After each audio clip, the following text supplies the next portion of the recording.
안녕하세요. SL라이프입니다.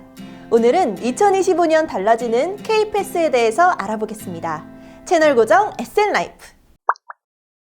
먼저 K패스는 월 15회 이상 정기적으로 대중교통을 이용할 경우 일정 비율을 돌려받을 수 있는 교통카드입니다.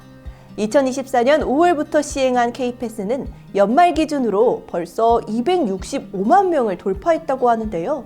올해부터는 혜택이 더 좋아진다고 해서 많은 주목을 받고 있습니다. K패스는 하루 최대 2회, 월 최대 60회까지 할인을 받을 수 있는데요. 일반인은 20%, 청년층은 30%, 저소득층은 53.5% 등 지출 금액의 일정 비율을 다음 달에 돌려받을 수 있습니다. 할인율이 최대 50%가 넘는데 만 19세 이상 주민이면 누구나 이용할 수 있다고 하니까 놓치지 말고 이용해야겠어요. K패스는 신분당선과 GTX, 광역버스, 시내버스 등 모든 대중교통수단에 혜택이 적용 가능합니다. 당일 사용한 대중교통수단 중 이용 금액이 높은 2건을 환급받을 수 있는데요. 제가 조금 더 구체적으로 설명드릴게요.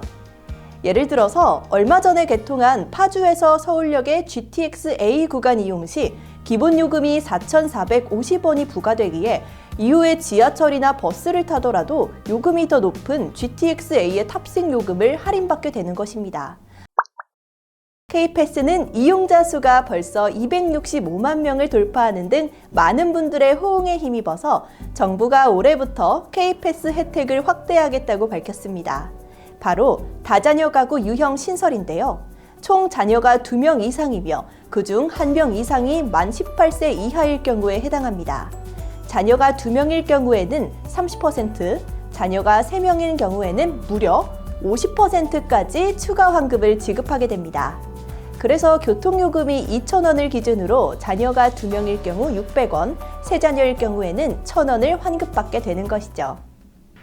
혹시 주변에 장례가 발생했거나 현재 장례 상담 혹은 장례 비용이 걱정되신다면 영상 하단에 있는 더보기란 블로그 링크를 통해 자세히 알아보실 수 있습니다.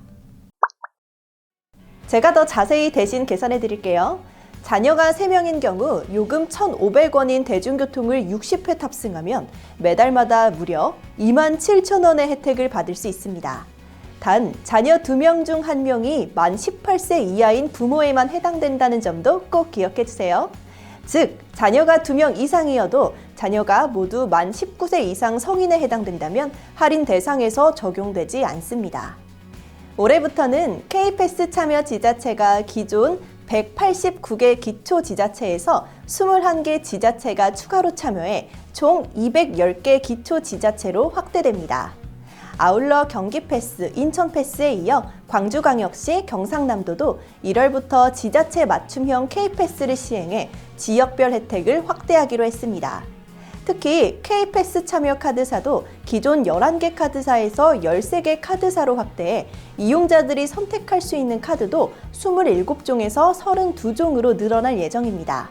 올해부터는 교통비를 더 아낄 수 있겠어요. 그렇다면 이렇게 혜택이 많아진 올해 K패스 신청 방법은 어떻게 될까요? 먼저 기존 알뜰 교통카드 사용자의 경우에는 카드 재발급 없이 이미 K패스로 전환이 가능합니다. 기존 알뜰 교통카드를 분실했을 경우에는 기존 알뜰 교통카드를 발급했던 카드사에서 재발급이 가능합니다. 혹시 신규 가입이 필요하시다면 K패스 누리집에 가셔도 가능하고요.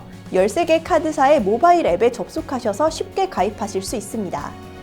혹시 다자녀 가구 혜택을 받고 싶으실 경우에는 K패스 앱이나 누리집에서 마이 메뉴 다자녀 정보창에 실시간 검증을 해주시면 가능합니다. 이용자 만족도 결과 K패스 이용 전후로 대중교통 이용 횟수가 월 평균 6.3회 증가하는 등 대중교통 활성화 효과도 있는 것으로 나타났습니다. 친환경에도 좋고 주머니 사정에도 좋은 K패스를 통해 많은 혜택 받으세요. 지금까지 2025년도 대중교통비 일부 환급제도 K패스에 대해 자세히 알아봤는데요. 오늘 영상이 유익하셨다면 구독과 좋아요 눌러주세요. 지금까지 SL라이프였습니다. 시청해주셔서 감사합니다.